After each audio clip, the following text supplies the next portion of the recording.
baju. Okey. Oh, kau tak baju. Duit dia terjatuh ya. Dia Oi. kumpet sekali ya. Weh, banyak duit tu. Kutik. Ni, RM1. RM20. Ni duit RM20. Tu RM50. Tu RM20. Ni duit Weh, duit lagi sana. Nanti kita tengok buka dompet dia. Ambil. Tengok IC siapa. IC apa? Telefon kesi awal ni. Oh, ni RM50 lagi.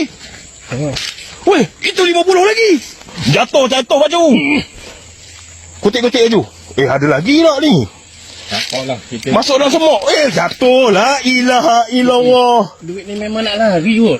Ambil kutik. Nanti bagi ketua dia balik. Ada tak IC tu? Ada, nanti kita Telefon.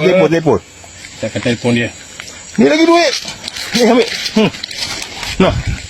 Banyak duit orang ni. Ni RM1. Nah. Ini aku kertas. Ni kertas. Ambil. Tak koping ni. Oh, itu lagi. La ilaha illallah. Oh, duit lagi. Ni lagi. Tu lagi. Ambil. Ada lah. Habis. Ada lagi tak? Mesti ada. Kita tengok IC dia siapa. Tengok IC siapa punya.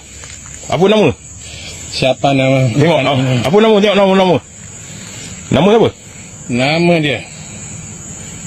Lok. Kota ke? Tepi. Jalan Salo. Kampung mana? Okey. Muhammad Saiful Azri bin Isa. Nanti ambil duit pada pacu ni.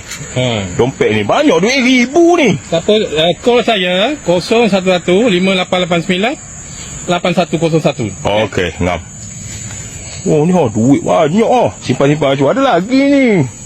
Kalau tengok celah-celah. Ada lagi ni, kutik. Oh, RM1,000 tu. Simpan. Masuk dalam dompet lah pacu, masuk dompet.